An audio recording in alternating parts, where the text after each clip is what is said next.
नमस्कार, आप देख रहे हैं क्वेश्चन आवर और आपके साथ मैं हूं दिव्यदर्शनी बिष्ट। बेटी बचाओ बेटी पढ़ाओ, स्कूल चले हम, पढ़ेगा इंडिया तो बढ़ेगा इंडिया जैसे कई स्लोगन हैं जिस पर केंद्र और राज्य सरकारें जोर देती रहती हैं। हर एक साल बजट में सैकड़ों करोड़ बजट का प्रावधान किया जाता है। दावा किया जाता है कि स्कूल हो या फिर आंगनबाड़ी केंद्र की तस्वीरें बदलेंगी, लेकिन जो सरकार दावे करती है क्या उस पर वाकई प्रशासन खरा उतरता है? ये आज का चर्चा का विषय है। पहले ये आंगनबाड़ी पर एक बनी हुई रिपोर्ट देखें। समय हम नांगल के जो कि सहस्त्रधारा में स्थित है, इसके आंगनबाड़ी केंद्र का ये दृश्य दिखाते हैं। ये भवन न जाने कितना पुराना है और इसकी दुर्दशा इतनी ख़राब है कि करीब 25 से 30 छोटे छोटे बच्चे यहाँ पर आते हैं। आंगनबाड़ी वर्कर्स उनको खाने पीने की चीज़ें उपलब्ध कराती हैं, लेकिन भवन इतना जर्जर है कि डर लगता है कि कब इसका लिंटर गिर जाए। इतना पुराना है कि कीड़े मकोड़े, सांप गोजर यहाँ पर छिपे हो सकते हैं और बच्चों की जान के साथ खिलवाड़ हो सकता है। आप बने रहिएगा हमारे साथ, अंदर की तस्वीरें हम आपको दिखाते हैं।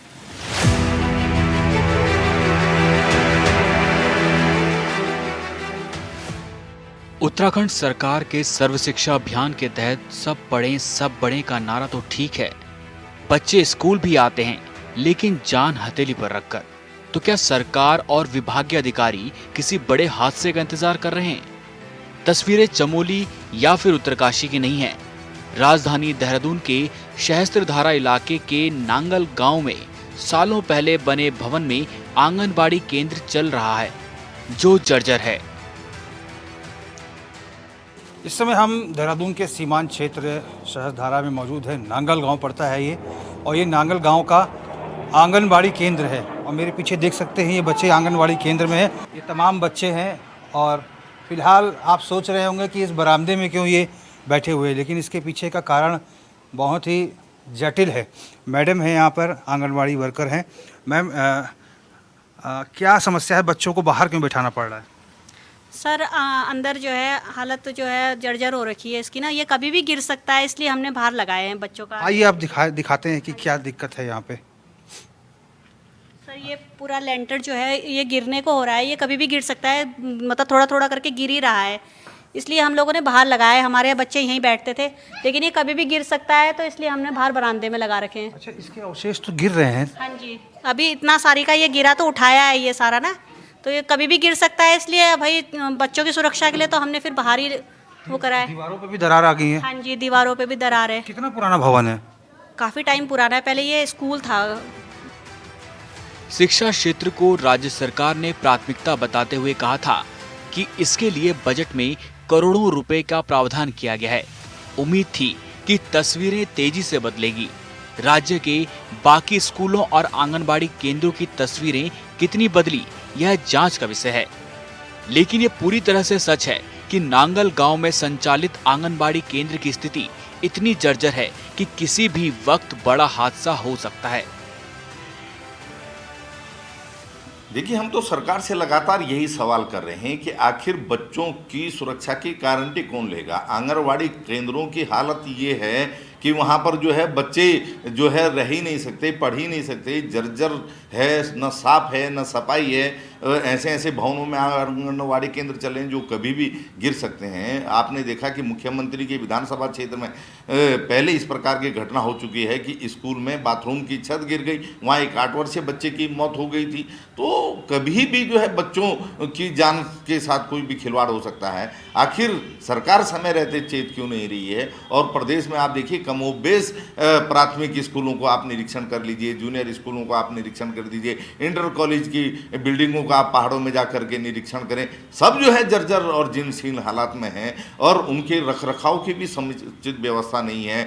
जो है उनकी जहाँ रिपेयरिंग होनी है रिपेयरिंग नहीं हो पा रही है, जहाँ नए भवन बनने वो नहीं बन पा रहे हैं। तो कभी अगर कोई दुर्घटना हो गई तो उसकी जिम्मेदारी किसकी होगी? सरकार तो अपने हाथ झाड़ देगी, क्योंकि ज़्यादातर भवन आंगनवाड़ी में किराए पर चलते हैं और जहां अपने हैं उनका भी जो है ढंग से रख रखाव नहीं हो रहा है। तो ये बहुत गंभीर मामला है, बच्चों के भविष्य के साथ खिलवाड़ नहीं होना चाहिए। उत्तराखंड में कुल 20,000 आंगनबाड़ी केंद्र संचालित है, जिनमें 13,000 आंगनबाड़ी अभी भी किराए के भवन में संचालित हो रहे हैं। केंद्र सरकार की मदद से वित्तीय वर्ष में 3,940 नए भवनों के निर्माण के लिए बजट जारी किया गया था। पहले चरण में प्रति भवन निर्माण के लिए 2 लाख रुपए जारी किए गए। शिकायत कर रहे हैं सर, एप्लीकेशन जा रखी है, अब नया आंगनबाड़ी बनाने के लिए बोला है हमारे उसने ना, तो बनेगा ये अभी। तो इस बीच बरसात में बच्चे ऐसे ही आते हाँ जी, बरसात में भी, सर्दियों में भी, गर्मियों में भी हम लोग यहीं बरामदे में ही लगाते हैं। वरीय अधिकारियों को इसकी जानकारी लिखित में भी दे दी गई है, लेकिन लगता है कि विभागीय अधिकारी नींद में सो रहे हैं। शायद यही वजह है कि अब तक भवन निर्माण के बारे में चर्चा तक नहीं की गई। 1978 का बना हुआ ये भवन है। देखिए, ये देखिए ऊपर से पूरा मलबा गिर रहा है। देखिए पूरा मलबा नीचे गिरा हुआ है। और जैसा कि मैडम बता रही थी कि ऐसे में बगल वाले कमरे में भी बच्चे इन्हीं स्थितियों में पढ़ते थे, लेकिन बच्चों की जान की सुरक्षा को देखते हुए इन्हें बरामदे में फ़िलहाल किया जाए। देखिए कितनी इकाई लगी है, देखिए। और सब पढ़ें सब बढ़ें, ये स्लोगन बोलने में तो अच्छा लगता है, लेकिन क्या अधिकारियों की, जिम्मेदार लोगों की नज़र इस तरफ जाती है, ये भी एक बड़ा सवाल है। हालांकि अपनी तरफ से पूरा प्रयास किया गया है बच्चों को योग्य बनाने के लिए, खाने पीने की चीज़ें भी उपलब्ध हो रही हैं, लेकिन फ़िलहाल जो है हालत आप देखिए इस आंगनबाड़ी केंद्र की। हमारा मकसद मात्र आलोचना करना नहीं है, हमारा मकसद है कि सूरत बदलनी चाहिए।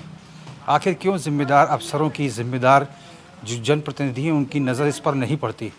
छोटे छोटे बच्चे हैं, यदि कोई अप्रिय घटना हो जाती है तो उसकी जिम्मेदारी और जवाबदेही किसकी होगी, ये सवाल जो है मुंह बाय खड़ा हुआ है। HNN 24/7 के लिए अपने कैमरा पर्सन हरीश भट्ट के साथ मैं रोहित विक्रम सिंह, देहरादून।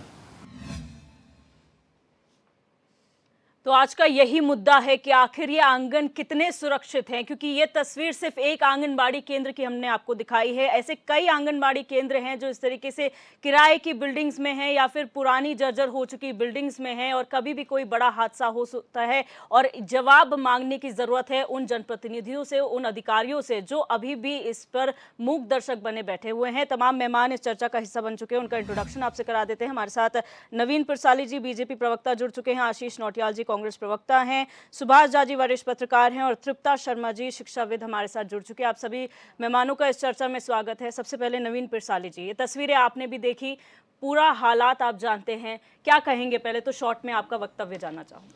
नहीं, जो सामने है वह है, ये एक पुराना स्कूल था जिसमें नए बिल्डिंग बना के वहाँ स्कूल शिफ्ट कर दिया गया, लेकिन कुछ टाइम के लिए आंगनवाड़ी वहाँ पर खोला गया था, केंद्र खोला गया था। इस केंद्र की सूचना सरकार के पास है। मैं यहाँ आने से पहले स्थानीय विधायक, उनसे मैंने बात की और वो उनके संज्ञान में भी ये मामला है और बहुत जल्दी ही इसमें नया भवन बनाया जाएगा, ये मुझे आश्वासन भी मिला है और मैं आपके चैनल के माध्यम से बड़ी जिम्मेदारी के साथ कह रहा हूँ। और बड़ा स्टेट है, 1-2 भवन जहाँ पर ऐसी व्यवस्थाएं हो रही है उसके लिए सरकार देख रही है और सरकार का एक मुस्तैद मैकेनिज्म है जो इस पर काम कर रहा है और मुझे आशा है कि बहुत जल्दी ही ये बिल्डिंग वहाँ पर बनेगी।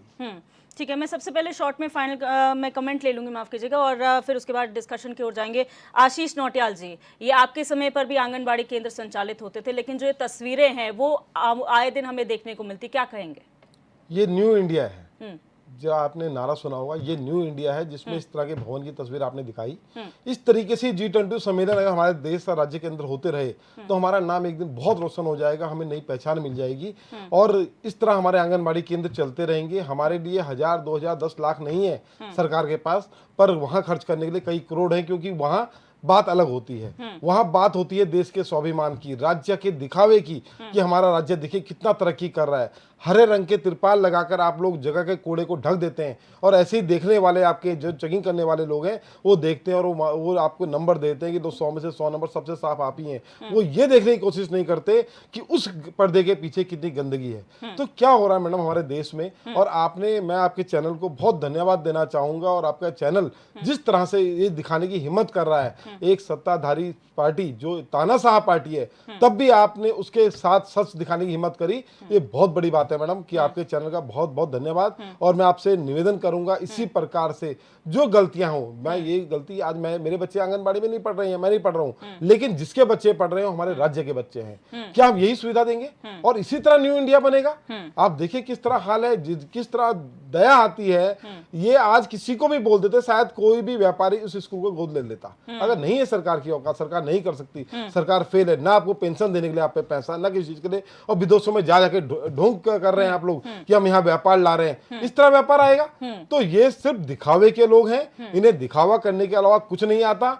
स्कूल हो चाहे अस्पताल हो, हर जगह की हालत जर्जर कर रखी है, लेकिन दिखावा ऐसा कि देखो G20 में कैसे हमने इंडिया का कल्चर दिखाया, उत्तराखंड का कल्चर दिखाया, हम बड़े हो गए। बड़े दिखावा करके नहीं होते, अंदर आपकी क्या हैसियत है उससे बड़े होते हैं, और अंदर की हैसियत आपने इस चैनल के माध्यम से दिखाई है।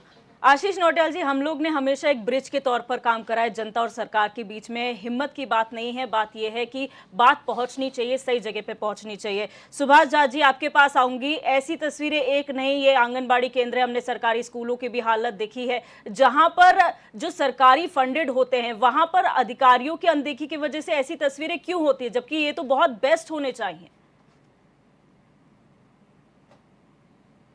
सुभाष झा जी।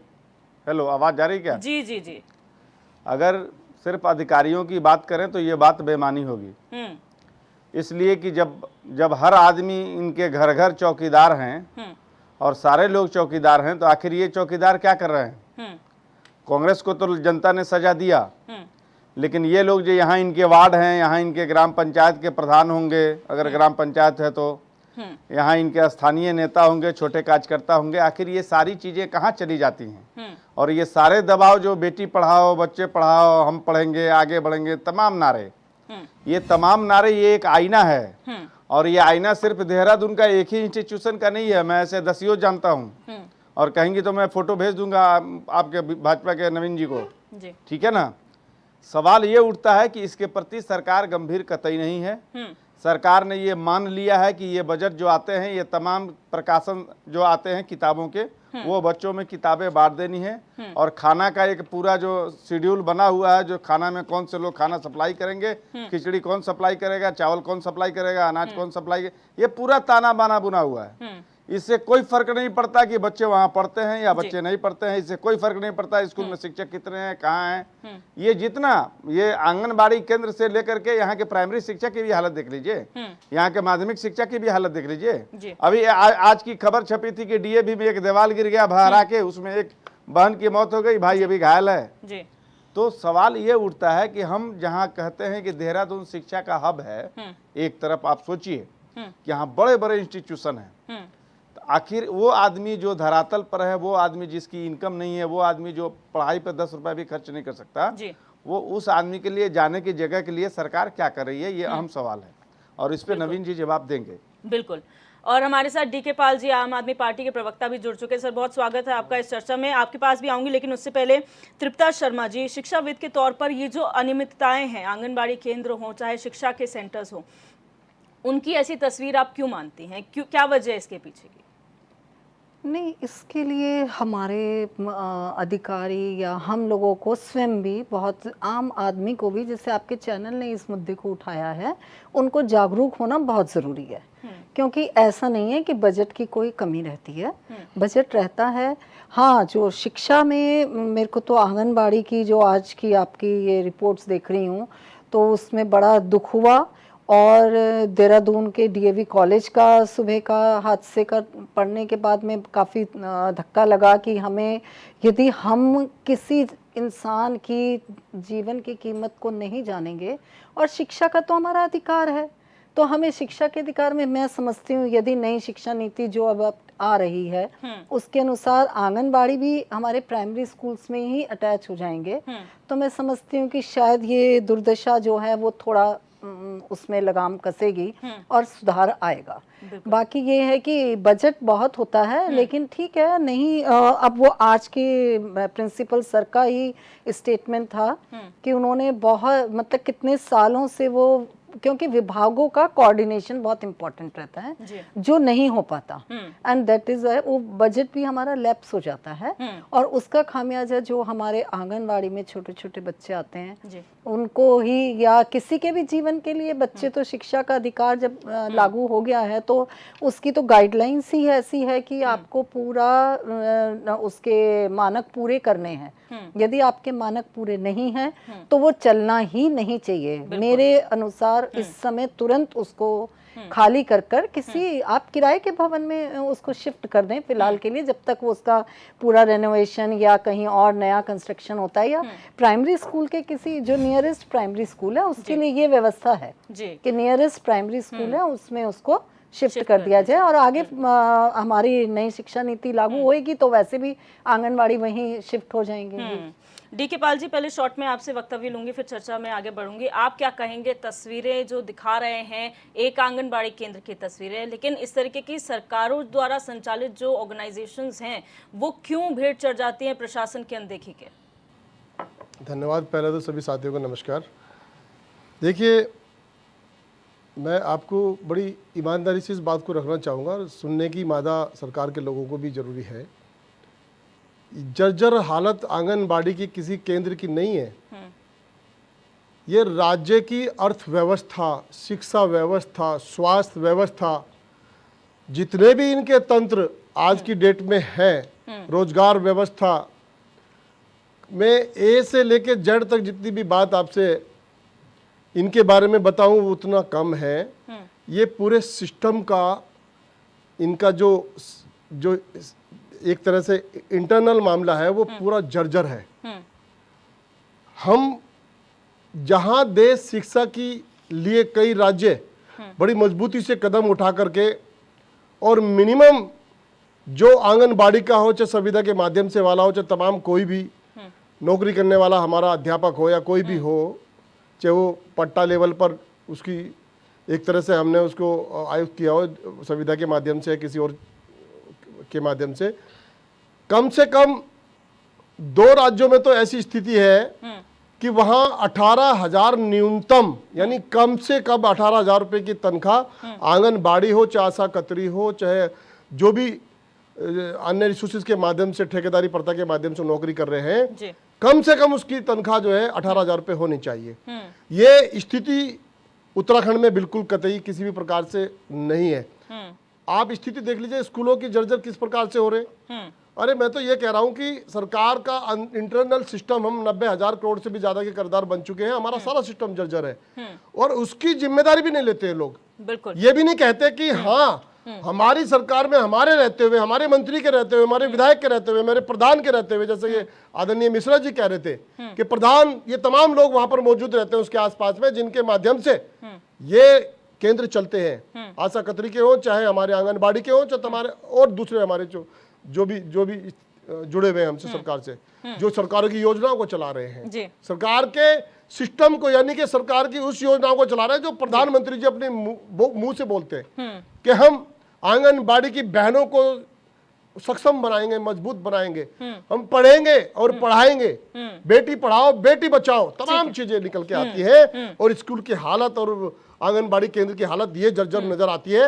ये दुर्भाग्यपूर्ण है हमारे उत्तराखंड राज्य के लिए कि यहाँ के लोगों ने बहुत सोच समझ करके इन सरकारों को, इनको चुना और बम्पर बहुमत के साथ चुना। उनके मन में क्या पीड़ा, क्या समस्या और क्या स्थिति होगी आज की डेट में कि शिक्षा का जो सबसे बड़ा हब उत्तराखंड को माना जाता है, या मैं कहूंगा कि देहरादून को माना जाता है, या पूरे के पूरे उत्तराखंड को ही मान लेते हैं कि क्या हालत हो गई है शिक्षा के उसकी। जब बेस ही नहीं बनेगा, जब बेस के ऊपर छत ही कमजोर होगी, तो हमारा जीवन, हमारे बच्चों का शिक्षा कैसे प्रणाली मजबूत होगी। हमारी बहन कह रही थी, सुधा बहन, सर जवाब नई शिक्षा प्रणाली आ रही है। अरे नहीं तो छोड़ दीजिए भाई, पुरानी को भी आप तरीके से नहीं चला पा रहे। ठीक है, जवाब ले लेंगे। बजट की जहां तक बात की जाती है तो 2023-24 के जो फाइनेंशियल ईयर है उसमें पिछले बार से ज्यादा बजट आंगनबाड़ी केंद्रों के लिए आया है, जिसमें 687.11 करोड़ का बजट सिर्फ और सिर्फ आंगनबाड़ी के लिए जो है वो समर्पित किया गया है। पिरसाली जी, एक वक्त हुआ करता था जब सरकारी इंस्टीट्यूशंस बहुत बड़े माने जाते थे, सबसे जो ऑथेंटिक माने जाते थे। समय के साथ कब प्राइवेट इंस्टीट्यूशंस ने उनकी जगह ले ली और आज आंगनबाड़ी केंद्र और सरकारी इंस्टीट्यूशंस की ऐसी हालत हो गई है? क्यों ऐसा हो रहा है कि हम लोग ध्यान नहीं दे पा रहे हैं? देखिए, इसमें कोई दो राय नहीं है कि शिक्षा का स्तर सरकारी उसमें गिरा है कभी भी, वो चाहे कांग्रेस का हो, चाहे अभी की सरकार का हो, किसी का भी हो, इसको मानने में कोई हर्ज, कोई गुरेज नहीं है। लेकिन मैं जहाँ तक बात करता हूँ, तृप्ता जी ने एक बहुत अच्छी बात कही कि जो इंटर डिपार्टमेंट कोऑर्डिनेशन है गवर्नमेंट का, उसको हमारी सरकार बहुत तवज्जो दे रही है, उसको सुधार रही है। जो उत्तराखंड की कार्य संस्कृति थी सरकारों के काम करने की, उसको भारतीय जनता पार्टी की सरकार ने बदला है।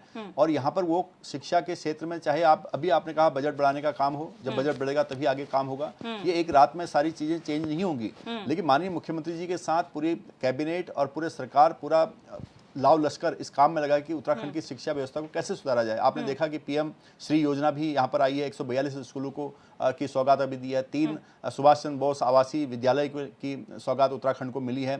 तो मुख्यमंत्री जी और भारतीय जनता पार्टी की सरकार लगातार शिक्षा व्यवस्था को सुधारने के लिए दिन रात काम कर रही है। और इंटर डिपार्टमेंट कोऑर्डिनेशन की जहां तक बात है, इसको दुरुस्त करने के लिए पूरा काम किया जा रहा है। और ये सही है कि मीडिया एक आंख है सरकार की और एक लोकतंत्र का चौथा स्तंभ मानते हैं। आपने ये रिपोर्ट दिखाई, इसमें बहुत अच्छा किया, क्योंकि यही काम मीडिया का है।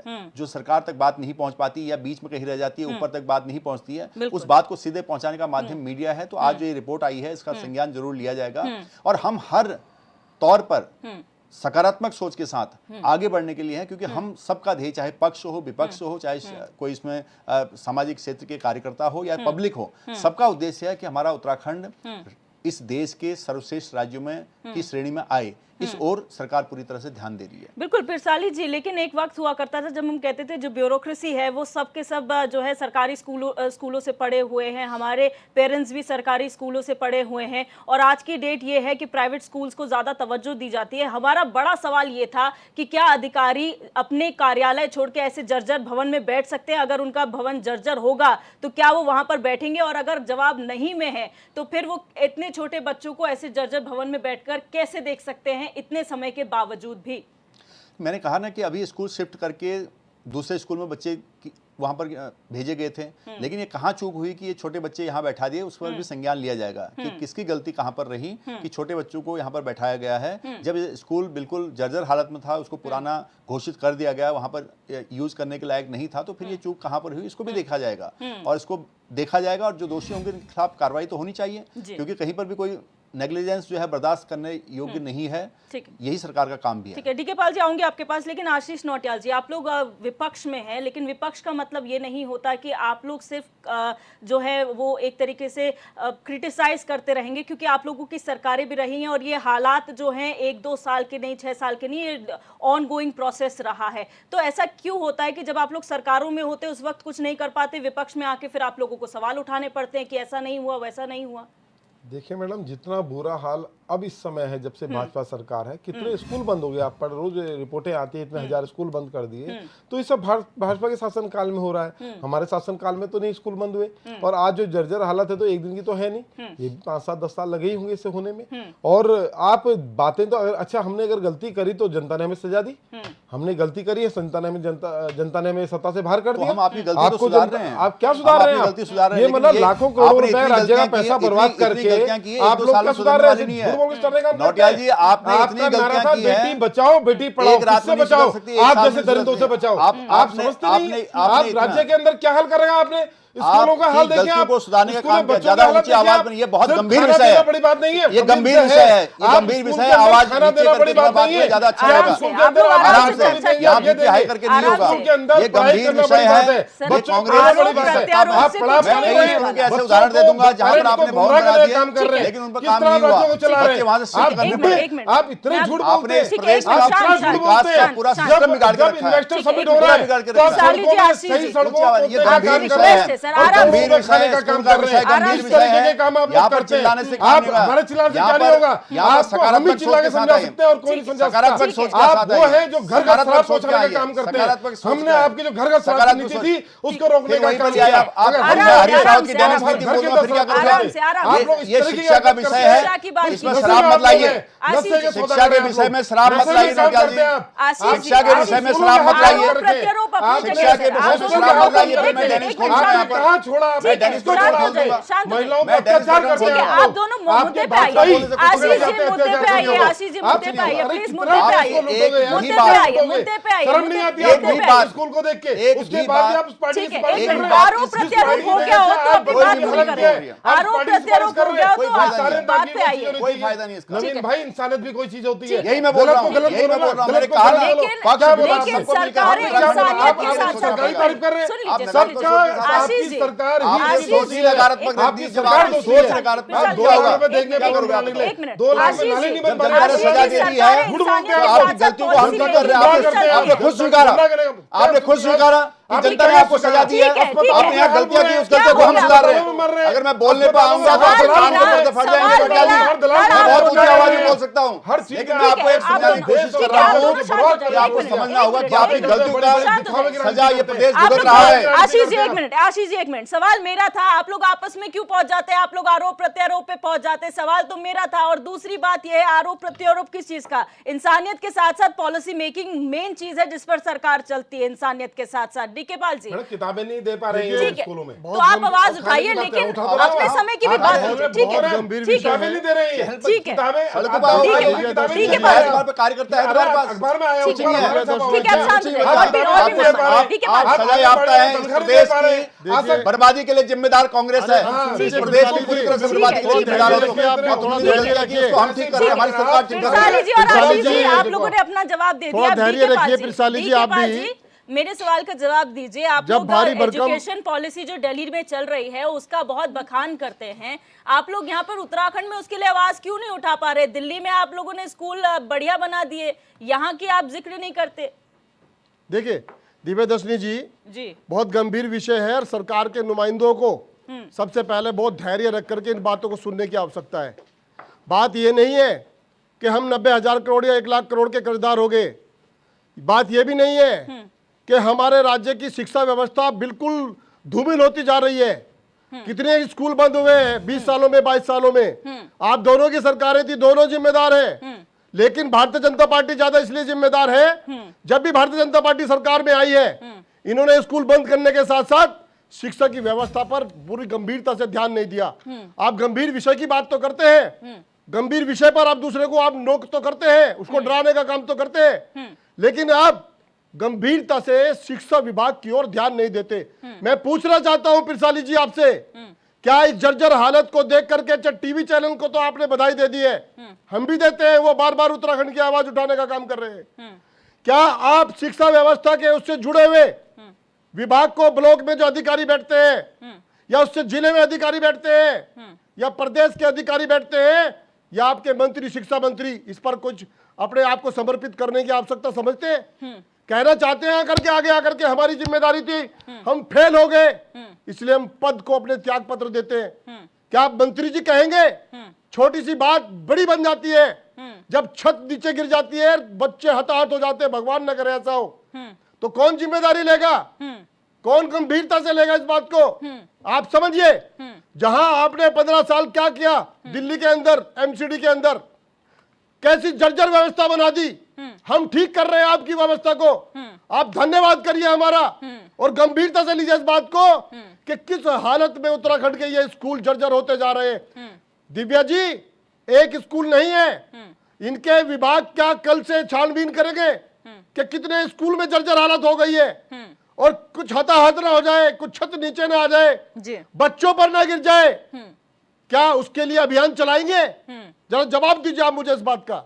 ठीक है, जवाब लेंगे। अब पिरसाली जी शॉर्ट में जवाब दीजिए, फिर मैं सुभाष जी। बिल्कुल, मैं पाल साहब को ये आश्वासन देना चाहता हूं कि जब मैं यहाँ डिबेट में आया था उससे पहले भी मैंने कहा था कि मैंने स्थानीय विधायक से बात करके इस स्कूल की पूरी जानकारी ली है। ये सरकार के संज्ञान में पूरी तरह से है, इसको दुरुस्त किया जाएगा, और भी सारे स्कूल जहाँ पर है वो दुरुस्त किए जा रहे हैं। सरकार पूरी तरह से गंभीर है शिक्षा के मामले में, स्वास्थ्य के मामले में, सभी पूरे तरह से जो चहुमुखी विकास है उसके लिए तभी और तो दिन रात काम कर रहे विभागीय हैं। जिम्मेदारी देखिए, इस तरह से विदेश भी घूमना पड़ेगा। जब हमारे प्रधानमंत्री जी बाहर घूमते थे, सुनिए नौटियाल जी, ज्यादा चिल्लाने का फायदा नहीं राज्य के है। पैसे आप को अगर बर्बाद चिल्लाएंगे, कर रहे हैं, इस तरह से चिल्लाएंगे, हॉस्पिटल बना लो। अखाड़ा नहीं है प्रधानमंत्री जी जा रहे थे बाहर, तब भी आप कहते थे प्रधानमंत्री रोज बाहर रह शिक्षा मंत्री क्यों गए? गए। आज आप देख रहे हैं क्या जलवा भारत का है पूरे दुनिया में। वहाँ रोड शो भारत का जलवा पता है आपको? ठीक है, भारत का आप जलवा लोग पता है? मेरा आप एक लोग और शांत गए आज तक कहीं एक मिनट। ऐसे लाने के लिए ठीक है, घूमने ठीक नहीं है। गए। अभी राहुल गांधी की तरह राहुल गांधी की तरह बैंकॉक नहीं गए। राहुल गांधी की तरह बैंकॉक नहीं गए मुख्यमंत्री। प्रधानमंत्री कौन है इसको देखो। राहुल गांधी की तरह बैंकॉक नहीं गए हैं। मैं फिर आप या लोगों को केजरीवाल बता दूं, सिंगापुर नहीं गए हैं। ये आप लोगों के लंदन आरोप गए, ये आप वो लोगों दुबई की- गए, वो जहां भी गए। आशीष नौटियाल जी, बात कहाँ हो रही है? इन्वेस्टर समिट, एक मिनट रुक जाइए, रुक जाइए आराम से। दिव्या मैं जी, फिर दिव्या बोलूं, जी, मैं फिर बात बोलती कर रहे हैं? हूँ, इन्वेस्टमेंट आते हैं क्या? मैं फिर ऐसे बोलती आते हैं? हूँ, एक ऐसे मिनट। आते हैं? ये डिस्कशन डिबेट है, ये डिस्कशन डिबेट है, ये आरोप प्रत्यारोप का अखाड़ा नहीं है। आराम से, ये आरोप आशीष जी क्या हो गया आप लोगों को? रुक जाइए एक मिनट। ये आरोप प्रत्यारोप का अखाड़ा नहीं है, गलत बात कर रहे ये हैं। आरोप प्रत्यारोप का अखाड़ा नहीं है, ये बहस डिस्कशन है, सार्थक डिबेट होनी चाहिए। एक मिनट, ठीक है, ठीक है, मैं आपके पास आऊंगा। नहीं होगा। झा जी, मैं आपके पास आऊंगी जब हम कहते, ठीक है, एक मिनट आराम से, आराम से। और भी गेस्ट है सर, और भी गेस्ट है, और भी गेस्ट है। फिरसाली जी, ठीक है सर। दूसरा सवाल एक और भी था मेरा। सर क्या इस जर्जर हालत के लिए जो टीवी चैनल ने दिखाया है, दिव्या जी की टीम ने दिखाया है, क्या कोई विभाग आकर के जिम्मेदारी लेगा कि मेरी जिम्मेदारी है, मैं अपने पद से त्याग पत्र दे रहा हूं? इस पे भी संज्ञान बता दीजिए मुझको। त्याग पत्र का देखो, आपके 3 मंत्री जेल चले गए, केजरीवाल ने त्याग पत्र दिया, जिम्मेदारी नहीं जाएगी उस बात की। अरे शिक्षा जिम्मेदारी हर बात के लिए जाती है। जिम्मेदार सरकार बैठी है, नायक को सर आप जानते हैं इस बात को, solutions की देश बात में कर रहे हैं। शिक्षा की ठीक है, क्रांति के नायक मनीष सिसोदिया अभी भी अभी solutions की जवाब बात देने हो वाले हैं रही है। बाहर आकर के जनता ने आपको, चुना हुआ है, अभी बताने वाले हैं आपको। उनको नकार दिया Step by ना। step, हमने शिक्षा की क्रांति को मजबूत किया है, आप मानिए इस बात को। काम सरकार काम आपको कर रही है। सीखना चाहिए आम आदमी ये पार्टी जिम्मेदारी है, से, उनको भरा जा रहा है। भारतीय जनता पार्टी को बढ़िया सीखना भरा जा रहा चाहिए। है। बिल्कुल जिम्मेदारी आप गड्ढा लोग- भरा जा रहा है। आप लोग- आपकी जिम्मेदारी हाँ, ठीक नहीं है, है। एक मिनट, और भी गेस्ट अगर यहाँ आप पर मौजूद सकारात्मक है। कोई अगर ठीक है। देखिए उत्तराखंड के विकास में कोई पहल आप कर सकते हैं तो उसका स्वागत है, लेकिन इस तरह से चिल्ला के डिबेट को डिरेल करने की कोशिश करेंगे। ठीक है। अरे आप कोई जिम्मेदारी मतलब ले नहीं। रहे हैं क्या आराम से, जर्जर आराम हालत से। की? जनार्दन है। आराम से सर, डिस्कशन का टाइम सबको मिल रहा है, आप लोगों को अपना समय मिल रहा है बोलने के लिए। एक हिसाब से आगे और आगे मिनट क्या और होगा भी गेस्ट है, उनको भी बोल लेने दीजिए। सुभाष झा जी, जब हम बात करते हैं अधिकारियों की, हम कहते हैं कि इस्तीफा दे दीजिए। सरकारें तो बहुत आई, चाहे आम आदमी पार्टी हो, कांग्रेस हो, भारतीय जनता पार्टी हो, बात सरकारों की नहीं। अगर अधिकारी अपने कार्य प्रणाली में चेंज नहीं लाएंगे तो फिर सरकारें तो कुछ भी कर ले तो चेंज नहीं हो सकता, फिर कैसे सिस्टम बदलेगा? देखिए, अधिकारियों को बदलने की और अधिकारियों पे लगाम कसने की जवाबदेही किसकी है? वो जाहिर है वो सरकार की है, मुख्यमंत्री की है, मुख्यमंत्री के तंत्र की है, मंत्री महोदय जो लोग उनके विभागीय मंत्री हैं उनकी है। ये जवाबदेही, ये देखिए, ये बहुत गंभीर मसला है। आप समझिए, कभी कंपैरिजन कीजिए कि एक तरफ दून स्कूल, एक तरफ दून इंटरनेशनल स्कूल, एक तरफ बेलम गर्ल बेलम बॉय देखिए, और एक तरफ आप ये आंगनबाड़ी के केंद्र देखिए। ये बताइए, ये जो बच्चा पैदा हुआ, जो बच्चा आज आंगनबाड़ी केंद्र में खिचड़ी के लालच में जा रहा है पढ़ने के लिए, ठीक है ना, अनाज के लिए, और एक बच्चा जो यहाँ दून स्कूल में पढ़ रहा है, जो यहाँ वुड स्टॉक स्कूल में मसूरी पढ़ता है, तो आखिर इस दोनों का आप कंपैरिजन कीजिए, इसमें उसकी क्या गलती है और सिस्टम उसके लिए आखिर क्या कर रहा है? ये मौजूद सवाल है ना। बिल्कुल। सबसे बड़ी बात यह है कि ये अधिकारी लोग, एक आपने आज तक अभी जो है शिक्षा विभाग सबसे ज्यादा और स्वास्थ्य विभाग, सरकार के 2 विभाग हैं जो सबसे ज्यादा ट्रांसफर और पोस्टिंग के लिए सबसे ज्यादा कारखाना है। ये सभी जानते हैं, ये सभी जानते हैं। तो जब और ये पहुंचता कहां है पैसा, ये भी सभी जानते हैं। तो फिर अधिकारी, इसमें सिर्फ अधिकारी को दोषी कैसे मान लेंगे आप? आपने 2-4 अधिकारी सस्पेंड किए होते, 2-4 अधिकारी को बर्खास्त किया होता, फिर आप देखते कि भवन कैसे सुधरता है। ये होना नहीं बात है। सबसे बड़ी बात यह है कि जब ये घटना हो जाएगी, फिर इसी तरह बैठक में ये बहस होगी, वो कहेगा तुम बड़े, वो कहेगा तुम बड़े, ये सारी बात है। लेकिन मैं अभी बात चली है तो मैं बता दूं, मेरा कोई पार्टी नहीं है और न मैं किसी पार्टी का काज करता हूं, लेकिन ये सही बात है कि राष्ट्रपति महोदय आए थे अमेरिका की, तो उनकी पत्नी दिल्ली की स्कूल घूमने गई थी, वो नजीर है, जो अच्छी बात है उसको बोलेंगे आप, आपको बोलना पड़ेगा, उससे आप थोड़ा ना मुंह मोड़ सकते हैं। बिल्कुल। दूसरी बात, दिल्ली की स्थिति की, स्कूलों की हालत बदली, केजरीवाल ने उसको बदला, और आज बहुत सारे प्राइवेट स्कूल से बच्चे की संख्या बढ़ गई। बच्चे किनारे क्यों हो रहे हैं? अभी एक घटना छपी थी, आज ही के अखबार में है, जो स्कूल है वहाँ मुख्यमंत्री के बगल के घर के बगल का स्कूल है, थोड़ा दूर पर, मैं उसका नाम मुझे अभी याद नहीं आ रहा, उसमें मात्र 28 बच्चे हैं, और वो कंटोनमेंट बोर्ड का जो स्कूल है, जमीन उसकी है, वो कह रहा है कि आप हमारी जमीन खाली कर दीजिए। आखिर सरकार इसमें क्या पहल कर रही है? ये समस्या है, इस पे गंभीरता से बोलनी। यहाँ पार्टी की बात नहीं हो रही, यहाँ भाजपा कांग्रेस की बात नहीं हो रही, दोनों एक ही थैले के चट्टे भट्टे हैं, एक ही सिक्के के दो पहलू हैं। इसमें ना ये दूध के दूल्हे हैं ना वो दूध के दूल्हे हैं। ये दोनों लोगों ने मिल करके यहाँ के शिक्षा व्यवस्था का कबाड़ा किया, और दोनों पार्टियों के नेता लोगों ने अपने अपने स्कूल खोल रखे हैं। तो आखिर ये बच्चे कैसे जाएंगे? ये कंपैरिजन होगा ना फिर। बिल्कुल, मूल मुद्दा यहाँ है, ना उस पर ये बोलेंगे ना उस पर वो बोलेंगे। तृप्ता शर्मा जी, यहाँ पर जब हम कहते हैं कि ये आंगनबाड़ी केंद्र जो है स्टेपिंग स्टोन्स हैं उन छोटे बच्चों के लिए जिनका भविष्य में डेवलपमेंट होना है। एक समय हुआ करता था कि अधिकारियों के बच्चे भी स्कूलों में पढ़ा करते थे, आज शायद अधिकारियों के बच्चे नहीं पढ़ते, इसलिए हालात ऐसे हैं। तो आपको क्या लगता है, क्या फिर बच्चों को सरकारी स्कूल भेजना बंद कर देना चाहिए? क्या माँ बाप को वो लालच त्याग देना चाहिए कि बच्चों को एक टाइम मिड डे मील तो मिल रहा है, जो लालच से वो भेजते हैं कि कम से कम एक टाइम पौष्टिक आहार उन्हें मिल जाए? इसमें मेरा ये ऐसा सोच है कि ये नॉट व्यक्तिगत, आपको मैं बताती हूँ, बहुत हाईली क्वालिफाइड हमारे गवर्नमेंट कॉलेजेस में, गवर्नमेंट उसमें सारा स्टाफ बहुत ज़्यादा हाईली क्वालिफाइड आता है इस समय।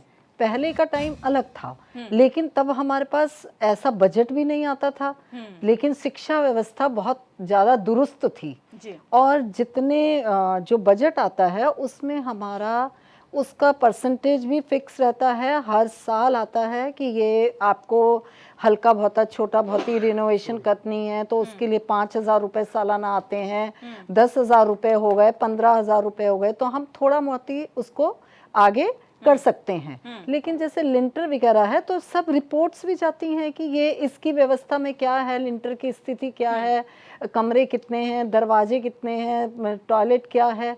और इसके लिए तो देखो यही बात है कि कैसे ये चूक हो गई है। मेन मुद्दा ये है कि बच्चों के भविष्य का सवाल है ये, और चाहे वो कहीं पब्लिक स्कूल में पढ़े चाहे वो हमारे यहाँ पढ़े, गवर्नमेंट स्कूल में भी पूरी उनको सुविधा मिलनी चाहिए। जैसा कि देखिए, मैंने तो दिल्ली नहीं गई हूँ, लेकिन जैसा हम जानकारी रखते हैं उसके हिसाब से शिक्षा व्यवस्था में उन्होंने बहुत ग्राउंड पे बहुत अच्छा काम किया। मैं समझती हूँ ऐसा ही काम यदि उत्तराखंड होए तो उत्तराखंड आपने कहा था कि बहुत बड़ा राज्य नहीं है, और जब ये हमारे बिल्कुल देहरादून जैसी जगह पर है, और जहाँ साहब ने बताया कि हम कंपेयर करें तो दोनों में कहाँ एक बहुत उसमें है। और हमारा सर्वेक्षण होता है, इसका जो नीति आयोग जिसका अब नाम आ गया है, वो हमारा आयोग के द्वारा भी सर्वेक्षण किया जाता है कि ऐसा क्या चीज़ है कि जहाँ पे इन बच्चों को, जो बच्चे पब्लिक स्कूल्स में पढ़ रहे हैं, उनके यहाँ पे कितना स्टाफ है, कितने बच्चों की संख्या है, और उनका आउटकम क्या है, और हमारे यहाँ का क्यों है, और तब उसके हिसाब से बजट डिसाइड होता है। बिल्कुल। तो मैं समझती हूँ कि ये बहुत ही मतलब बहुत ही सोचनीय है। मेरे को तो बड़े दुख हो रहा है ऐसी स्थिति का जो आप कवरेज दिखा रहे हैं कि यदि ऐसी स्थिति में हमारा कोई आंगनबाड़ी केंद्र चल रहा है। निश्चित रूप से ये बच्चों के लिए है, बहस ठीक है, अपनी जगह है, क्योंकि वो भी मुद्दा उठाएंगे कोई विपक्ष जो है। तो हम लोग राजनीतिक तो नहीं है, लेकिन ये है कि इसमें बजट आया तो वो खर्च क्यों नहीं हो पाया, ये मूल मुद्दा होना चाहिए, और इसकी जांच हो जानी चाहिए। उससे सबसे पहले बच्चों को शिफ्ट करके कहीं आपने हमारे प्राइमरी में या इंटर कॉलेज के ही किसी एक रूम में उनको शिफ्ट कर दिया जाए, जिससे कि उनकी व्यवस्था दुरुस्त हो जाए। बिल्कुल। पिरसाली जी, यहाँ पर अगर हम बात करें, केंद्र पोषित योजना यहाँ पर चल रही है, पोषण अभियान जो है आपके इसके अंतर्गत चल रहा है, उसके बाद मिशन वात्सल्य जो कांग्रेस के टाइम पर भी था, जो अभी भी चल रहा है, उसके तहत आप एक सेफ एनवायरनमेंट बच्चों के लिए प्रोवाइड करते हैं। तो ये तस्वीरें देखकर तो कहीं से भी नहीं लगता कि सेफ एनवायरनमेंट है। दूसरी बात, आप जो कह रहे हैं कि मामला संज्ञान में है, सर आप कोई भी मामला उठाकर देख लीजिए, जब भी संबंधित अधिकारी से बात की जाती है तो उनके तरफ से जवाब आता है कि मामला आपके द्वारा संज्ञान में ला दिया गया है, इसकी जांच होगी, कार्रवाई होगी। लेकिन मामला कहाँ है, ढाक के 3 पात, कुछ होता है नहीं होता है पता नहीं चलता। तो मॉनिटरिंग कौन है, जवाबदेही कौन है, ये तो तय करनी पड़ेगी सर। नहीं, बिल्कुल आपने सही कहा कि बिना अकाउंटेबिलिटी के और लायबिलिटी के कुछ भी नहीं होगा। अगर हमें किसी सिस्टम को दुरुस्त करना है तो सबसे पहले हमने अपनी जिम्मेदारी को तय करना होगा। मैंने कहा कि पहले ही बात की है और मैं आपको आश्वासन देता हूं आपके चैनल पे कि 48 घंटे के अंदर ये व्यवस्था ठीक होगी। इस दम के साथ मैं यहाँ पर आपको बोल रहा हूँ क्योंकि मुझे अपनी सरकार पर भरोसा है। सरकार पर भरोसा होने के नाते, मैं प्रवक्ता होने के नाते ये आपसे कह रहा हूँ कि 48 घंटे के अंदर जो आपने व्यवस्था दिखाई है ये दुरुस्त होगी, इसकी व्यवस्था की जाएगी।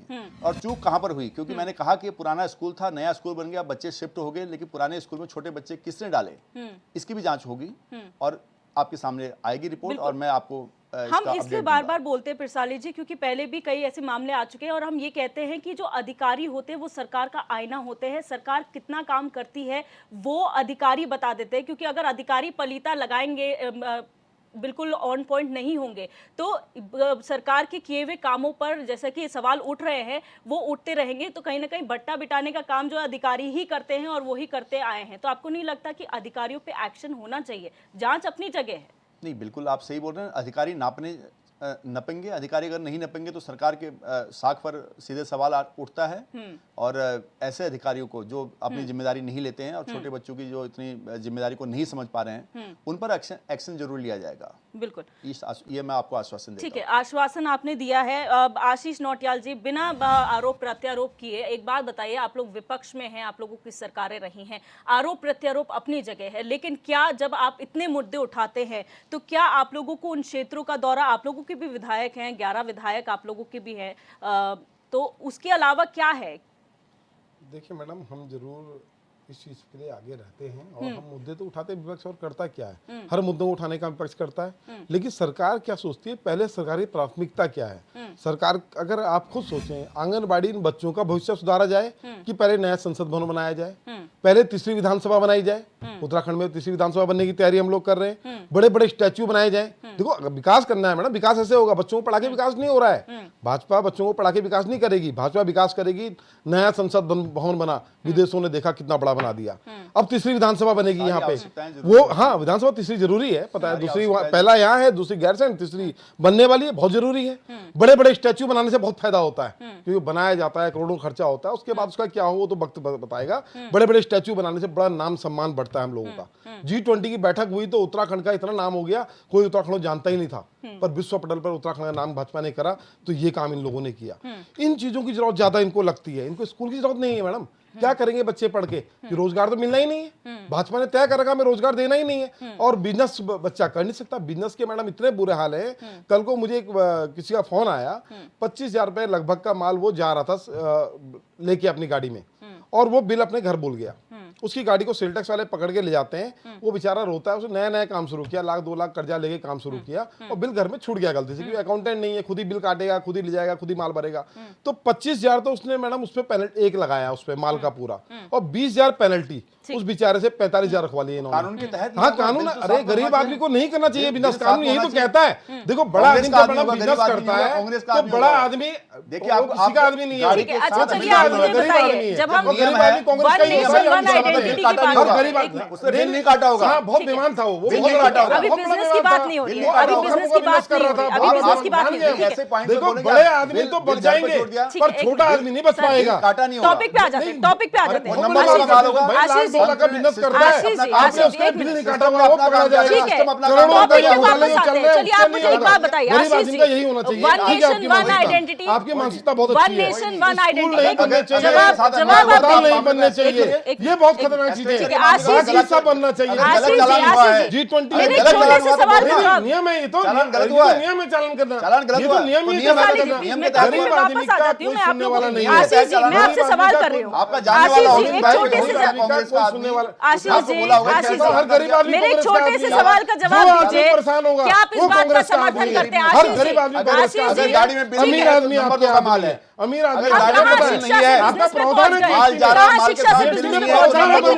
उस पर एक्शन होगा। जीएसटी में व्यापार बंद कराया है, जीएसटी व्यापार को बंद करवाता है, प्रावधान है। जीएसटी पे मत जाइए, हम एजुकेशन की बात कर रहे हैं, हम एजुकेशन की बात कर रहे हैं। नोटिया जी, आप बात को समझिए यार, आप इस तरह के आप ऐसे प्रावधान है जीएसटी के यहाँ पर अंदर। इतने लोग बैठे हैं, मैं आपसे पूछना चाहता हूँ सवाल कि अगर माल जा रहा है उसके साथ बिल ना हो तो आप क्या है? जीएसटी का प्रावधान है। मैं आप लोगों को टॉपिक याद दिला देती हूँ, आप लोग लोग भटक रहे हैं टॉपिक से। मैं ये पूछना चाहता हूं कि कोई गाड़ी माल जा रहा है और उसमें टॉपिक पे वापस आइए, टॉपिक पे वापस आइए, माफ कीजिएगा, टॉपिक पे वापस आइए। बिजनेस डिस्कशन नहीं, एक देखिए, अब आप मिनट, टॉपिक में आ जाइए। बिजनेस वो डिस्कशन मैंने नहीं है। आपको एक घटना मिनट, बताई, आशीष ऐसा हुआ, नौटियाल बहुत जी, अच्छा हुआ। आशीष नौटियाल जी, मेरे उसे व्यापार नहीं मेरे करना। सवाल का आप जवाब बिल्कुल दीजिए। सही नहीं, चाहिए। आप एक मिनट बिल्कुल सही कह रहे हैं। आशीष नौटियाल जी, मेरे छोटे से सवाल का जवाब दीजिए। आप लोगों ने बिजनेस पे चले गए, वो अलग बात है, लेकिन one nation one identity, Aadhaar card, one nation one ration card, one nation one election, ये तमाम चर्चाओं का विषय है। वन नेशन वन एजुकेशन का समर्थन करती है कांग्रेस? क्यों नहीं करते मैडम? हम तो कहते हैं तो हर फिर स्कूल जब की भी पढ़ाई एक हो। चुनाव आते हैं, आरक्षण की बात क्यों होती गरीबों- है? मैडम, आरक्षण एक अलग चीज है। आरक्षण शिक्षा में नहीं है। क्या चीज है? आरक्षण शिक्षा में नहीं है। आरक्षण अलग चीज है मैडम। आरक्षण शिक्षा में उसी नहीं आती है, शिक्षा का हिस्सा नहीं है आरक्षण। आरक्षण की बात नहीं करिए अभी आरक्षण क्या होता है? हमने आप जिस बात पे ले जाना चाह रहे हैं वो बात जनगणना की है। जनगणना की बात है, जिस पे जनगणना आप की लेना बात चाह नहीं रहे कर रही हूँ मैं, हैं। ठीक है, इक्वालिटी आरक्षण- ऑफ एजुकेशन बात कर रही हूँ। आप ये उसको बताइए, तो आप आपके कहीं टाइम बहुत पे लंबी बात हो मैडम, आपके देखिए, टाइम पे आरक्षण कितने का मुद्दा- अधिकारियों के आरक्षण बच्चे का सरकारी मुद्दा स्कूल में पढ़ते यहाँ थे? आप ये बैठकर बताइए। सॉल्व करने वाला नहीं है। आपके आरक्षण मुद्दा आपके विधानसभा ठीक है और सर। संसद में सर, सॉल्व एक करने का मिनट, एक है। मिनट। इस समय सरकार लेकिन- आपकी, आप एक्शन लो। नहीं, लेकिन जॉब आप ये ले सकते हो। बताइए, एक मिनट, आरक्षण में ये बात कह रही हूँ, आज आपके समय पर कितने अधिकारियों के बच्चे सरकारी स्कूल में पढ़े, आप ये बता दीजिए। हम खुद पढ़े हैं मैडम। नहीं, आप लोग पढ़े, मेरे साथियों आपकी बच्चे जनरेशन, आपकी अधिकारियों के बच्चे थे। जनरेशन, आपकी जनरेशन में कैसे कितने पढ़ेगी मैडम? हाल बेहाल कर दिया। ये स्कूल टूटे नौटियाल हुए जी, इनमें मैंने भेजेगा एक क्या? 6 साल पहले तक तो टूटे कांग्रेस हुए की स्कूलों में सरकार भेजेगा क्या? 6 साल पहले हम तक वहीं कांग्रेस पढ़े की सरकारी सरकार स्कूल में। मेरे को हम सवाल सरकारी बताना स्कूल में पढ़े चाहिए हैं कि अगर गाड़ी में और माल जा रहा है, स्कूलों में दिल्ली ये को हाल क्या थे। कहलाएगा? सर, उस पे भी एक आएंगे, स्कूल में please, अभी 1600 तो- बच्चे पढ़ते थे। ठीक है, आज स्कूल में मैडम 20 बच्चे 50 बच्चे नहीं आ पा रहे हैं और ये बोलते हम खाना देंगे, हम अब ये भी देंगे, मंडवा भी देंगे। ताली बजाओ इनके लिए। तो वात्सल्य ये इस योजना तरह तो के- आपके टाइम पे भी नहीं, थी। तो ये मिशन ताली पीट वात्सल्य रहे तो हैं। आपके मैडम, टाइम पे भी थी ना? ये उस समय ये नहीं था इनकी मेमोरी जो ये जा चुकी दिखाओ है। पढ़ाई की बात मेमोरी नहीं वॉश थी। हो चुकी है। आज ठीक है, पढ़ाई की बात ही नहीं इनकी होती। मेमोरी आप वॉश सरकारी हो स्कूल चुकी बंद कर रहे हैं। ठीक है। आंगनबाड़ी कार्यकर्तियों को मैडम मैंने देखा है 3 साल पहले, वॉश हो चुकी जब वो है। कई महीनों तक धरने में बैठी रही ठीक और है। भूख हड़ताल की उन आराम बेचारों से, ने, आराम से, और आराम भूख से। हड़ताल के बाद ठीक है, उन अब लोगों का बहस क्या हो हुआ गई, हम अब जानते डिस्कशन पे हैं। और वापस ये समय झूठे कम। लोग ठीक है। अपने मेयर साहब को वहाँ भेज के बोलते हैं, मेयर साहब वहाँ बोलते हैं कि मुझे मुख्यमंत्री ने स्वयं भेजा है और मैं आपका धरना तुड़वाने आया हूँ और आपकी सारी मांगे पूरी करेंगे, मुख्यमंत्री जी बोला। और आज 2 साल बीत ठीक है। 3 साल बीत जाने के ठीक बाद है सर, अब समय कम है, हम समय उसके कम है, उदाहरण इससे है, बहस हम नहीं वहाँ पे करते। थे उस समय। ठीक है, कोई समय- उदाहरण नहीं नोटियाल। अरे हम एक खुद थे, मिनट, आप एक साथ मुद्दे से आंगनबाड़ी किस तरह बैठी रही हम अब जानते समय हैं। कम है। हमें पता उनका सर, दर्द, प्लीज, आप उस दर्द पे- नहीं उस जानते। पे- उस पे आपको किसी दिन अपनी और आएंगे। पार्टी का दर्द है। गाड़ी में माल जा रहा है, पार्टी वाले का दर्द है। ठीक है, एक मिनट। जी, आप सर, मैं प्लीज, जानता अभी मैं हूँ, आप- माफ मैं कीजिएगा, जानता हूँ मैं प्रावधान टॉपिक है नहीं ले पाऊंगी। एक जीएसटी मिनट। के अंदर क्या प्रावधान है सर, सब समय जानता कम है, हूँ। आशीष नौटियाल जी, दिव्या जी, समय दिव्या कम है, बोलने का मौका सबको मिलना चाहिए। दिव्या ठीक है जी, पाल जी। बात यह है कि आपने बात कही शिक्षा की, वन नेशन वन एजुकेशन, इससे बड़ा मुद्दा देश के लिए कुछ हो नहीं सकता। जहां देश को जो देश शिक्षित है वो देश विकसित है। इस बात को गंभीरता से सरकारों को लेना चाहिए। और मेरी दीदी बैठी है सुधा शर्मा जी, और बहुत ही नहीं, जिम्मेदार तृप्ता शर्मा जी, तृप्ता शर्मा जर्नलिस्ट बैठे हैं, मिश्रा जी। जी। मैं देखिए बहुत मिश्रा जी माफी चाहता हूँ। ये हाल है, मतलब ये अरे बताइए। आप आप थोड़ा सा बातों पर confuse मत कर रहे हैं। जाइए, कुछ भी। बातों पर मत जाइए, ठीक है, समझिए, ठीक है, मतलब को ठीक है समझिए सर, जरा। ठीक है। आप बड़े परखर होकर के बात रख रहे हैं, मुझे खुशी हो रही है। जी। पहली बार किसी भारतीय जनता पार्टी के राज में, मैं पिछले 2 साल में बात कर रहा हूं, जी। मैं कोई प्रवक्ता इतनी प्रखरता के साथ में बात रख रहा है, मुखर होकर बात रख रहा है। मैं आपका धन्यवाद करना चाह रहा हूं, लेकिन क्या इस आपकी प्रखरता से, मुखरता से आपकी सरकार आपकी बात पर संज्ञान लेगी? बिल्कुल पहले लेगी। ये समझ लीजिए, कहीं मैंने- ऐसा ना हो। मैंने चैनल पर बात दावा तो सुन किया है कि लीजिए, 48 घंटे के पहले अंदर ये पूरी व्यवस्था बात सुन सुधर लीजिए, जाएगी। धैर्य से सुन लीजिए, मैं अपनी सरकार के दम पर पहले बोल रहा हूं। धैर्य से सुन लीजिए आप। ठीक है। क्या कहीं ऐसा ना हो कि प्रवक्ता का नाम ही हटा दिया जाए कल आपके सामने से? तो आप आप नहीं देख लेना। समझेंगे इस बात को, मैं बताना चाह हमें रहा हूँ अपने आपको। पद का कोई नहीं है। देखिए आप जानते दीदी, हैं। आप सुन देखिए लीजिए। पाल जी, आप हमें अच्छी सुधा तरह से शर्मा जानते जी हैं। मुझे अपनी और- सरकार पर भरोसा है। 48 घंटे के अंदर और ये व्यवस्था आदरणीय, सुधरेगी, अब मैं सुन आपके लीजिए, सामने 2 मिनट लेके सुन आऊंगा। लीजिए, ठीक है, टाइम कम समय- है। सर, शॉर्ट झा में जी, प्लीज जवाब दीजिए। देखिए, जब शिक्षा की बात आती है ना, तो दिल्ली को और आप भूल नहीं सकते। मैं समझता हूँ जिस दिल्ली में शिक्षा हर आदमी के लिए, हर व्यक्ति के लिए 12वीं तक फ्री का बात छोड़ दीजिए, फ्री तो है ही है। आप किस प्रकार की शिक्षा दे रहे हैं? स्किल डेवलपमेंट की शिक्षा दे रहे हैं आप। हम 12th तक के बच्चों को अपने क्या शिक्षा दे रहे हैं? पढ़ाई के साथ साथ, 12th के साथ साथ वहां पर बच्चों को दे रहे हैं इंटर्नशिप में बैठने के लिए, कंपटीशन में बैठने के लिए।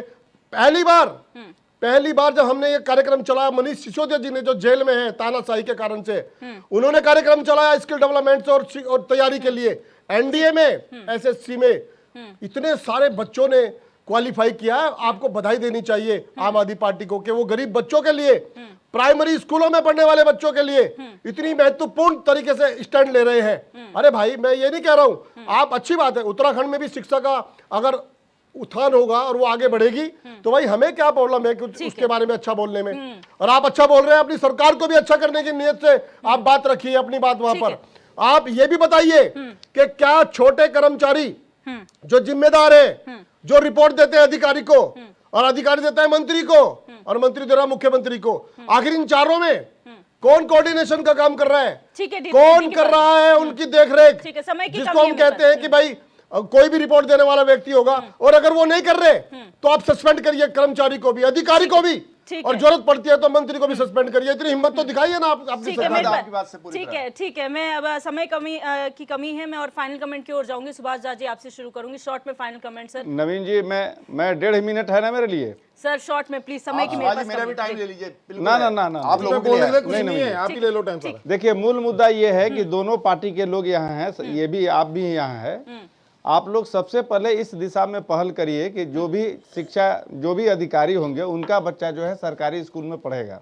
अगर ईमानदारी से आप लोग चाहते हैं कि सरकारी स्कूल की व्यवस्था सुधर जाए, बिल्कुल सरकार ये घोषणा करिए, भाजपा के प्रवक्ता बैठे हैं, कांग्रेस के प्रवक्ता बैठे हैं, आप बैठे, आप ये घोषणा करिए कि हाँ हम सरकार में आएंगे या हम सरकार में हैं तो हम इसकी दिशा में पहल करेंगे। ये उत्तराखंड के बहुत बड़े हित में होगा। उत्तराखंड के देश में ये नजीर बन जाएगा कल को। आज दिल्ली की नजीर आप एजुकेशन का देते हैं तो उसका कारण है ना, तो वैसे ही उत्तराखंड का नजीर ये दिया जाएगा, फिर धीरे धीरे सारा राज्य उसका अनुकरण करेंगे, और ये बहुत बड़ा उपकार होगा देश पर। यहाँ से शुरू करिए और फिर देखिए कि कैसे नहीं सुधरता है शिक्षा व्यवस्था। और ट्रांसफर पोस्टिंग का जो ये खेल है, कारखाना बना हुआ है, इससे निजात पाए उत्तराखंड सरकार और इससे मंत्री जी निजात पाए, तो मुझे लगता है यहाँ की शिक्षा व्यवस्था बहुत सुधर जाएगी और बहुत बड़ा उपकार होगा। ये दोनों पार्टियों को मैं बोल रहा हूँ। ठीक है, तृप्ता शर्मा जी, शॉर्ट में फाइनल कमेंट। मेरा तो इसमें सबसे पहले जो आपने स्थिति दिखाई है उसके अनुसार 48 घंटे भी ना करके तुरंत ही इसको एक भी सेकंड गवाएं, इनके लिए कल सुबह जो बच्चे बैठे वो अपने नए स्थान पर बैठे, सुरक्षित स्थान पर बैठे। सबसे पहली बात तो ये है। और साथ साथ जो है वो हमारे महानिदेशक, शिक्षा महानिदेशक सर ने भी ये माना था अभी रिसेंटली कि उनके पास डेटा गया था, तो 40 to 60% में शौचालय या हमारे पास पानी अभी व्यवस्था नहीं हो पाई है, उसकी भी तुरंत व्यवस्था की जाए। और यहाँ जो भी जर्जर भवन है, जब भवन की रिपोर्ट गई हुई है तो उनको तुरंत के तुरंत, उनमें कोई रिस्क लेने की 48 घंटे बहुत ज़्यादा होंगे। मैं समझती हूँ कि सबसे पहले बच्चों के लिए सुरक्षा करने के लिए, सबसे उनके जीवन के लिए ये करें। और शिक्षा तो रीढ़ की हड्डी है, ये तो सबसे इम्पोर्टेंट बात ही है कि शिक्षा की व्यवस्था सबसे दुरुस्त होनी चाहिए। आशीष नौटियाल जी, मैडम देखिए, एक ही आंगनबाड़ी नहीं, सारे आंगनबाड़ी को सुधरना चाहिए। आप चाहे समय थोड़ा लगेगा लेकिन सारे आंगनबाड़ी को आप सुधारें। और हर स्कूल की वैसे ये स्थिति है, एक स्कूल ना माने, पता लगा आज 48 घंटे में ये निपट गया, फिर आप एक महीने बाद दूसरी रिपोर्ट लाएंगे, फिर ऐसे करते करते कि बहुत आंगनबाड़ी है, अब 20,000 लगभग आंगनबाड़ी, तो ऐसे उसमें बड़ा समय लग जाएगा। आप तुरंत निर्देशित करें, जितने आंगनबाड़ी हैं इन सबकी व्यवस्थाएं प्रॉपर की जाए। इनको जगह 1-2 कमरे चाहिए, आपको उधार तो देगा नहीं, आप किराए में अगर लेना चाहेंगे कोई देगा नहीं, क्योंकि आप लोग किराया तो देते नहीं है, क्योंकि तब तनख्वाह नहीं दे रहे तो किराया कौन कहाँ से देंगे। तो आप विश्वास के लायक तो नहीं है, लेकिन अपने ही कहीं अगर आप पे है व्यवस्था तो करें। ठीक है, DK Pal ji final comment. निश्चित रूप से आंगनबाड़ी की, जैसे मेरी बहन ने कहा है, तुरंत एक्शन ले सरकार इस पर। और मुझे उम्मीद है, जैसे आज प्रवक्ता कह रहे हैं भारतीय जनता पार्टी के कि वो तुरंत लेंगे, पर मेरी एक निवेदन और है, उन आंगनबाड़ी बहनों को न्यूनतम जो उनकी सैलरी है वो 18,000 रुपये करने के लिए आप आगे बढ़े, आगे आए, आगे कदम बढ़ाएं। बिल्कुल।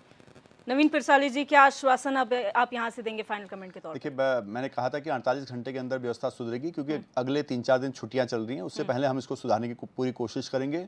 और सभी पैनलिस्ट ने जो सकारात्मक सुझाव दिए हैं, हम सबको ग्रहण करते हैं। उत्तराखंड के शिक्षा के हित में, बच्चों के हित में, उत्तराखंड के विकास के लिए हमें कोई गुरेज नहीं है, अच्छी भावनाओं को सीखने के लिए, अच्छी चीज़ों को करने के लिए। और आपने ये जो रिपोर्ट दिखाई, इसके लिए मैं आपके चैनल का भी धन्यवाद करता हूँ कि जो हमारे तक बात कहीं कम पहुँचती तो आपका चैनल उसको पहुँचाने का काम करता है, और भविष्य में भी ऐसी उम्मीद आपसे करते हैं। बिल्कुल, और आपकी उम्मीदों पर हम जरूर खरा उतरेंगे। और फिलहाल बहुत शुक्रिया सभी मेहमानों का हमारे साथ जुड़ने के लिए। तो इस चर्चा में बहुत सारे सुझाव आए हैं। ये एक आंगनबाड़ी केंद्र है, लेकिन ऐसे कई आंगनबाड़ी केंद्र, कई सरकारी स्कूल हैं जिन्हें अभी भी प्रशासन की जो है नज़र का इंतज़ार है कि नज़र पड़े और वहाँ पर जो है सुधार हो सके, ताकि बच्चों का भविष्य जो है, जो अभी कहीं ना कहीं खतरे में है, वो सुरक्षित रह सके, जिसकी ओर सरकार लगातार काम कर रही है। और हमारा काम लगातार है सरकार तक आवाज़ पहुँचाना उन लोगों की जो कहीं ना कहीं प्रशासन के अनदेखी का शिकार हुए हैं। बहरहाल क्वेश्चन आवर में मेरे साथ बस इतना ही। आप देखते रहिए HNN 24/7, जुनून सच दिखाने का।